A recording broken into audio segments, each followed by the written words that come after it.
Step 1. Select a target. Part 2. Meet style. I am far from attractive. My nose is too large for my face and, while not hooked, has a bump in the ridge.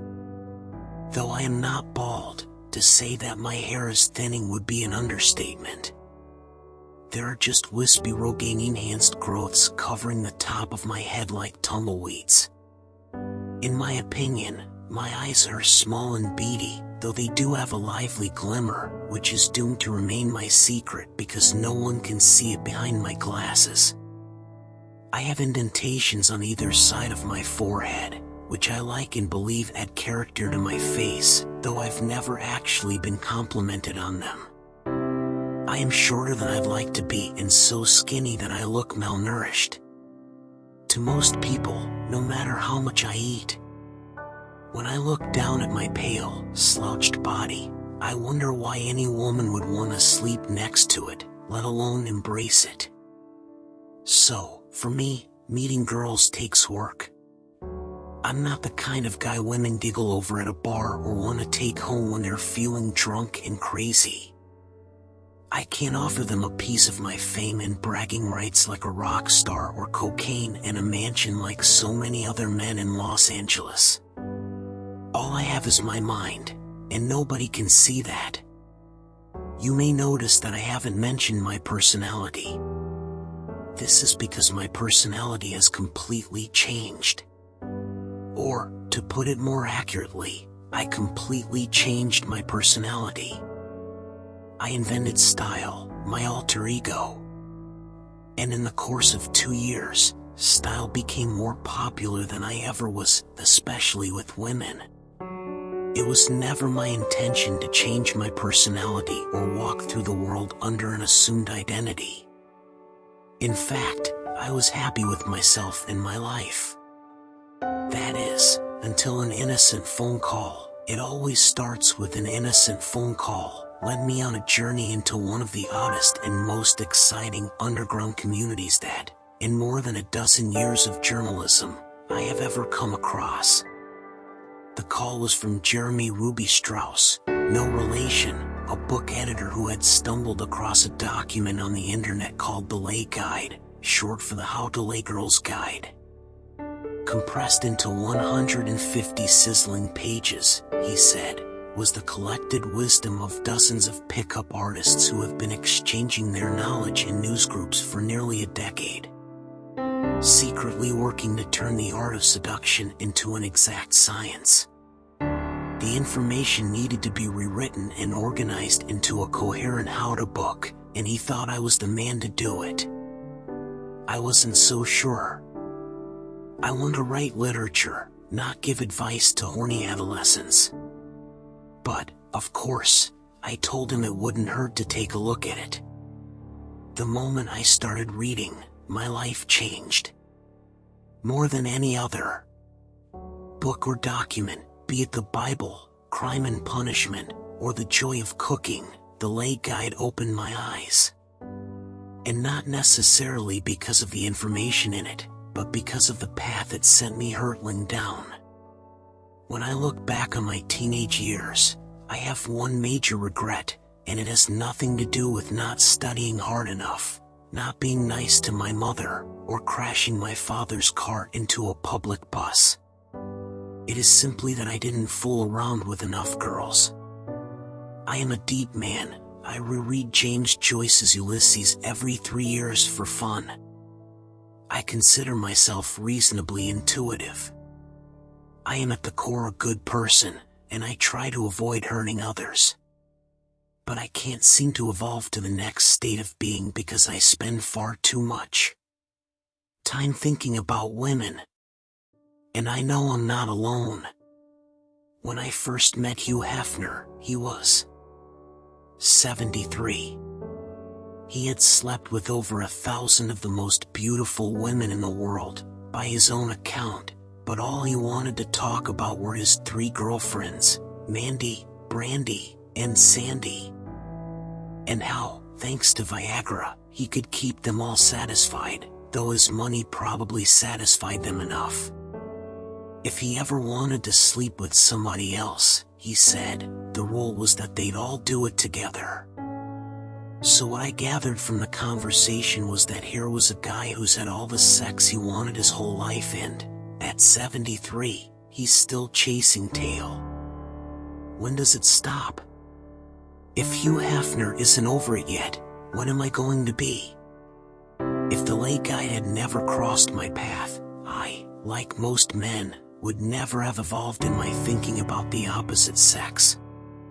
In fact, I probably started off worse than most men. In my preteen years, there were no games of doctor, no girls who charged $1 to look up their skirts, no tickling classmates in places I wasn't supposed to touch. I spent most of teenage life grounded, so when my sole adolescent sexual opportunity arose, a drunken freshman girl called and offered me a blowjob, I was forced to decline, or else suffer my mother's wrath. In college, I began to find myself, the things I was interested in, the personality I'd always been too shy to express, the group of friends who would expand my mind with drugs and conversation, in that order. But I never became comfortable around women, they intimidated me. In 4 years of college, I did not sleep with a single woman on campus. After school, I took a job at the New York Times as a cultural reporter, where I began to build confidence in myself and my opinions. Eventually, I gained access to a privileged world where no rules applied. I went on the road with Marilyn Manson and Motley Crue to write books with them. In all that time, with all those backstage passes, I didn't get so much as a single kiss from anyone except Tommy Lee. After that, I pretty much gave up hope. Some guys had it, other guys didn't. I clearly didn't. The problem wasn't that I'd never been laid. It was that the few times I did get lucky, I'd turn a one-night stand into a 2-year stand because I didn't know when it was going to happen again. The lay guy had an acronym for people like me, AFC, Average Frustrated Chump. I was an AFC. Not like Dustin. I met Dustin the year I graduated from college. He was friends with a classmate of mine named Marco, a full aristocratic Serbian who had been my companion in girllessness since nursery school, thanks largely to his head, which was shaped like a watermelon. Dustin wasn't any taller, richer, more famous, or better looking than either of us. But he did possess one quality we didn't: he attracted women. When Marco first introduced me to him, I was unimpressed. He was short and swarthy with long curly brown hair and a cheesy button-down gigolo shirt with too many buttons undone. That night, we went to a Chicago club called Drink. As we checked our coats, Dustin asked, "Do you know if there are any dark corners in here?" I asked him what he needed dark corners for, and he replied that they were good places to take girls. I raised my eyebrows skeptically. Minutes after entering the bar, however, he made eye contact with a shy-looking girl who was talking with a friend. Without a word, Dustin walked away. The girl followed him straight to a dark corner. When they finished kissing and groping, they parted wordlessly, without an obligatory exchange of phone numbers or even a sheepish "see you later." Dustin repeated this seemingly miraculous feat 4 times that night. A new world opened up before my eyes. I grilled him for hours, trying to determine what sort of magical powers he possessed. Dustin was what they call a natural. He had lost his virginity at age 11, when the 15-year-old daughter of a neighbor used him as a sexual experiment, and he had been fucking nonstop since. One night, I took him to a party on a boat anchored in New York's Hudson River. When a sultry brown-haired, doe-eyed girl walked by, he turned to me and said, "She's just your type." I denied it and stared at the floor, as usual. I was afraid he'd try to make me talk to her, which he soon did. When she walked past again, he asked her, "Do you know Neil?" It was a stupid icebreaker, but it didn't matter now that the ice was broken. I stammered out a few words, until Dustin took over and rescued me. We met her and her boyfriend at a bar afterward. They had just moved in together.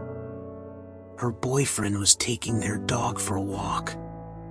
After a few drinks, he took the dog home, leaving the girl, Paula, with us.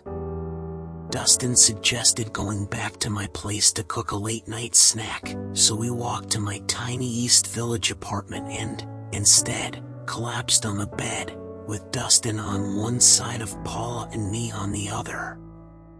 When Dustin started kissing her left cheek, he signaled me to do the same on her right cheek. Then, in synchronicity, we moved down her body to her neck and her breasts. Though I was surprised by Paula's quiet compliance, for Dustin this seemed to be business as usual. He turned to me and asked if I had a condom. I found one for him. He pulled off her pants and moved into her while I continued lapping uselessly at her right breast. That was Dustin's gift, his power, giving women the fantasy they never thought they'd experience. Afterward, Paula called me constantly. She wanted to talk about the experience all the time, to rationalize it, because she couldn't believe what she had done. That's how it always worked with Dustin. He got the girl, I got the guilt. I chalked this up to a simple difference of personality. Dustin had a natural charm and animal instinct that I just didn't. Or at least that's what I thought, until I read the lay guide and explored the newsgroups and websites it recommended. What I discovered was an entire community filled with Dustins, men who claimed to have found the combination to unlock a woman's heart and legs, along with thousands of others like myself, trying to learn their secrets. The difference was that these men had broken down their methods to a specific set of rules that anybody could apply. And each self-proclaimed pickup artist had his own set of rules.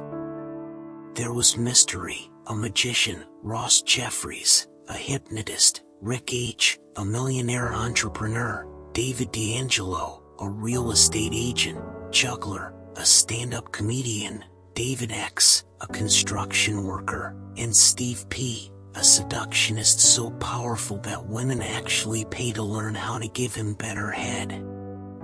Put them on South Beach in Miami and any number of better-looking, muscle-bound bullies will be kicking sand in their pale, emaciated faces. But put them in a Starbucks or whiskey bar, and they'll be taking turns making out with that bully's girlfriend as soon as his back is turned. Once I discovered their world, the first thing that changed was my vocabulary. Terms like AFC, PUA, pickup artist, sarging, picking up women, and HB, hot babe, one entered my permanent lexicon. Then my daily rituals changed as I became addicted to the online locker room these pickup artists had created. Whenever I returned home from meeting or going out with a woman, I sat down at my computer and posted my questions of the night on the newsgroups. What do I do if she says she has a boyfriend? If she eats garlic during dinner, does it mean she isn't planning on kissing me? Is it a good or a bad sign when a girl puts on lipstick in front of me? And online characters like Candor, Gunwitch, and Foam Handle began replying to my questions. The answers, in order: use a boyfriend destroyer pattern, you're overanalyzing this, neither. Soon I realized this was not just an internet phenomenon but a way of life. There were cults of wannabe seductionists in dozens of cities, from Los Angeles to London to Zagreb to Bombay, who who met weekly in what they called lairs to discuss tactics and strategies before going out en masse to meet women. In the guise of Jeremy Ruby Strauss and the internet, God had given me a second chance. It wasn't too late to be Dustin, to become what every woman wants, not what she says she wants, but what she really wants, deep inside, beyond her social programming, where her fantasies and daydreams lie. But I couldn't do it on my own. Talking to guys online was not going to be enough to change a lifetime of failure. I had to meet the faces behind the screen names, watch them in the field, find out who they were and what made them tick. I made it my mission, my full-time job and obsession, to hunt down the greatest pickup artists in the world and beg for shelter under their wings. And so began the strangest 2 years of my life.